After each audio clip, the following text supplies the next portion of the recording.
तू माझ्या काळजात.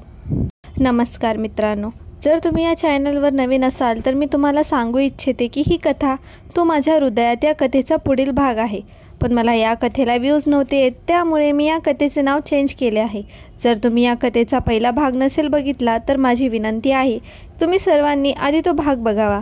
मी त्या भागाची लिंक ही कमेंट आणि डिस्क्रिप्शनमध्ये दिली आहे. तर चला मग या भागाला सुरुवात करू. सकाळच्या मंद आवाजाने घर भरून गेले. गीतांजली स्वयंपाकघरात उभी होती. चहाचे भांडे हलवत होती आणि नॅन्सी तिच्या शेजारी गोंधळ घालत होती. खिडक्यांमधून सूर्याची उबदार चमक येत होती. स्वयंपाकघर सोनेरी रंगाने रंगवत होती. ही एक व्यस्त सकाळ होती. कुटुंबाच्या ऊर्जेने घर पुन्हा जिवंत झाले होते. या छोट्या क्षणांमध्ये गीतांजलीला समाधानाची भावना जाणवत होती. नाश्ता तयार करण्यात मदत करणे, भांड्यांचा आवाज आणि हवेत भरलेला ताज्या ब्रेडचा वास. ती काम करत असताना हॉलवेमधून शिवानीला बुलबुलासारखा आवाज आला. Good morning. शिवानी किलबिलाट करत स्वयंपाकघरात शिरली. तिचे स्मित तेजस्वी आणि संसर्गजन्य होते. तिने मागून गीतांजली भोवती उबदार मिठी मारली. तू लवकर उठलीस? गीतांजली हसली. चहा ढवळत राहिली. Good morning. बरं, कोणीतरी सर्वांना जेवायला लावले पाहिजे. शिवानी उडी मारत आली आणि गीतांजली आणि नॅन्सीला काम करताना पाहत होती. तुम्हाला माहिती आहे, तुम्ही आमचे नुकसान करत आहात. मी असताना बाबांना अशी वागणूक कधीच मिळत नाही. गीतांजली हसली. शिवानीच्या सहज स्वभावामुळे तिचे मन उबदार झाले. शिवराजच्या मुलीवर ती कमी वेळ एकत्र घालवल्यामुळे प्रेमात पडली होती. शिवानी सूर्यप्रकाशाच्या किरणांसारखी होती, उबदार, उत्साही आणि जीवनाने भरलेली. जर तुम्हाला वाईट वाटत असेल तर तुम्ही मदत करू शकता. गीतांजली शिवानीकडे पाहत खेळकरपणे म्हणाली. शिवानीने नाराज झाल्याचा दिखावा केला आणि छातीवर हात उचलला. मी स्वयंपाकघरात? तुला मी घर जाळून टाकावे असे वाटत नाही ना? त्यानंतर आलेले हास्य खरं आणि हलके होते, ज्यामुळे गीतांजली पुढच्या दिवसासाठी तणावमुक्त झाली. काही क्षणानंतर शिवराजची आई कमला स्वयंपाकघरात आली. तिच्या उपस्थितीने वातावरण लगेच बदलून गेलं. तिच्या हालचालींमध्ये राजशाही रंग होता. तिचे डोळे तीक्ष्ण होते आणि गीतांजलीकडे चमकत होते. ती नेहमीच्या टीकात्मक नजरेने सर्व काही पाहत होती. Good morning Gitanjali. कमलाने स्वागत केले. तिचा स्वर औपचारिक होता पण क्रूर नव्हता. पण दिसतंय की तू स्वयंपाकघरात खूप आरामात आहेस. गीतांजली तिच्या मनात थोडासा ताण वाढल्याचे जाणवत असताना विनम्रपणे हसले.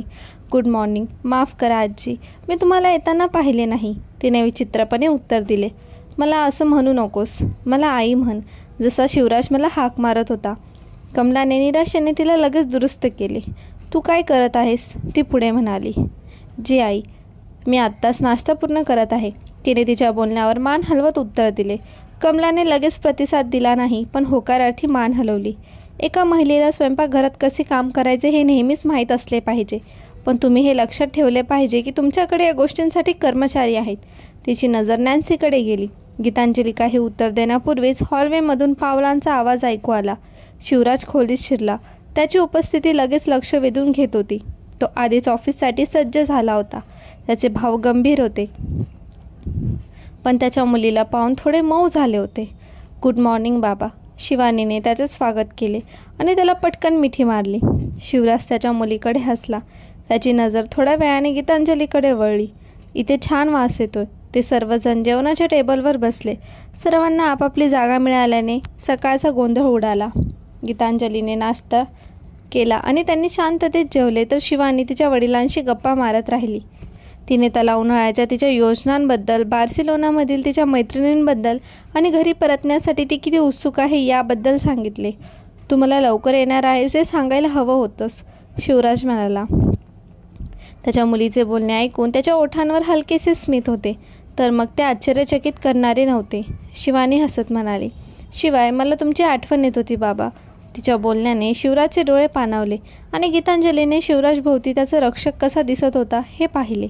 तो तिच्यापेक्षा वेगळा होता, अधिक आरामशीर, अधिक मोकळा. त्या दोघांमधील उबदारपणा पाहून ती स्वतःला हसत असल्याचे आढळले.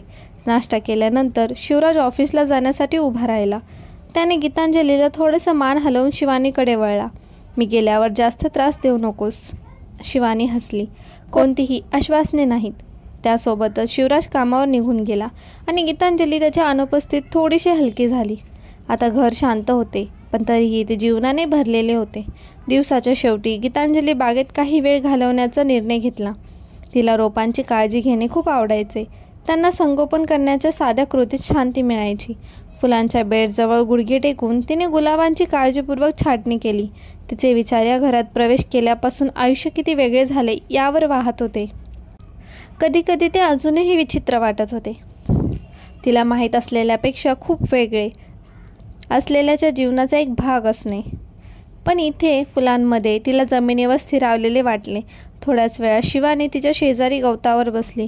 तू बागकामात खरोखरच चांगली आहेस. गीतांजली काम करत असताना तिने म्हटले. ही बाग सुंदर दिसते. गीतांजली तिच्या एप्रिलवर हात पुसत हसली.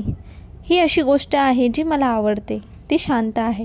ते थोडा वेळ आरामदायी शांततेत बसले. त्यांच्या त्वचेवर उन्हाची लाली आली. मग शिवानीने मृदू आवाजात शांतता मोडली. तिचा स्वर नेहमीपेक्षा जास्त गंभीर होता. धन्यवाद, ती शांतपणे म्हणाली.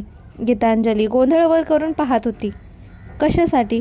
माझ्या वडिलांच्या आयुष्यात असल्याबद्दल, शिवानीने उत्तर दिले. तिच्या डोळ्यांनी ती उत्सुक होती. तो आता वेगळा आहे. तू जास्त आनंदी नसला तरी मला तू जास्त आनंदी दिसतोय. तू खूप फरक पाडला आहेस. गीतांजलीचे हृदय धडधडत होते. तिला काय बोलावे कळत नव्हते. तिच्या भावना तिच्या छातीत घुमत होत्या. मला माहीत नाही की मी काही विशेष आहे की नाही, ती कुरकुरली. तिच्या मनात कृतज्ञता आणि अनिश्चिततेचे मिश्रण होते. तुम्ही केले आहे, शिवानीने आग्रह धरला आणि गीतांजलीचा हात दाबण्यासाठी पुढे झाली. माझ्यावर विश्वास ठेवा. मी माझ्या वडिलांना ओळखते. त्यांनी खूप त्रास सहन केला आहे आणि ते नेहमीच खूप सावध असतात. पण तुमच्यासोबत मी त्यांना मऊ होताना पाहते. तुम्ही त्यांच्या आयुष्यात प्रकाश आणला आहे. शिवानीच्या बोलण्याने गीतांजलीला तिच्या घशात एक गाठ निर्माण झाल्याचे जाणवले. तिने शिवराजच्या आयुष्यात तिच्या उपस्थितीबद्दल कधीच विचार केला नव्हता. ती नेहमीच त्याला दूर जवळजवळ अस्पृश्य मानत होती. पण शिवानीचा दृष्टिकोन ऐकून तिला आश्चर्य वाटले की कदाचित ती त्याच्यासाठी महत्त्वाची वाटू लागली असेल. ते तिथे बसले असताना गीतांजली आणि शिवानीचे नाते अधिक घट्ट होत गेले. प्रत्येक सामायिक शब्द आणि क्षणाने त्यांचे नाते अधिक घट्ट होत गेले.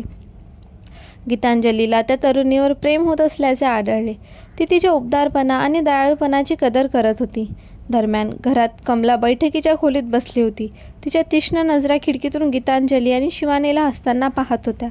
तिने गीतांजली आणि शिवराजमधील अंतर, वेगवेगळ्या खोल्या, जेवणाच्या वेळी त्यांच्यातील अस्वस्थता लक्षात घेतली होती.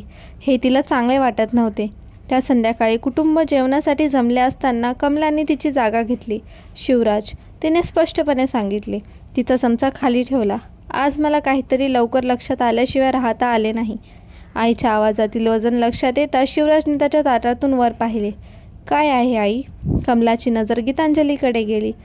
नंतर पुन्हा शिवराजकडे. तू आणि गीतांजली, तुम्ही एकाच घरात राहता, पण तुमच्या दोघांमध्ये एक अंतर आहे जे मी दुर्लक्ष करू शकत नाही.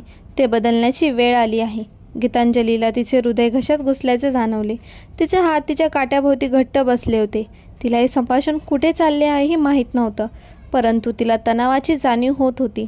शिवराजने किंचित भुसभुशीत केली. आई, मला वाटत नाही. कोणतेही सबब नाही, कमलाने स्पष्टपणे सांगितले. तुम्ही विवाहित आहात. अंतर ठेवून लग्न यशस्वी होऊ शकत नाही. शिवराज, पती पत्नीसारखे वागण्याची वेळ आली आहे.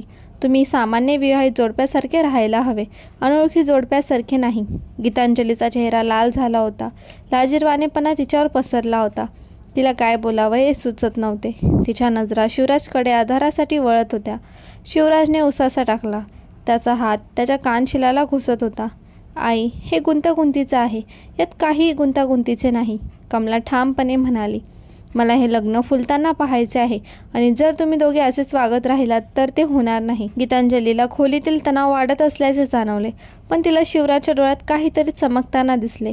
तो त्याच्या आईशी वाद घालत नव्हता आणि तिला एका छोट्याशा झटक्याने जाणवले की कदाचित तो तिच्याशी सहमत आहे. जेवणानंतर गीतांजली आणि शिवराज त्यांच्या सामायिक खोलीत परतले. दिवसाच्या सुरुवातीचा अस्वस्थपणा अजूनही कायम होता, पण आता काहीतरी वेगळेच होते. काहीतरी न सांगितलेले पृष्ठभागाखाली उकळत होते. शिवराज बाल्कनीत बाहेर पडला. चंद्रप्रकाशाने त्याचे चित्र रेखाटली होती. गीतांजली दारातून त्याला पाहत होती. तिचे हृदय तिच्या छातीत धडधडत होते. हवेत एका प्रकारचा तणाव होता, पण तो अस्वस्थ करणारा प्रकार नव्हता. ते काहीतरी नवीन, काहीतरी अपरिचितीने भरलेले होते.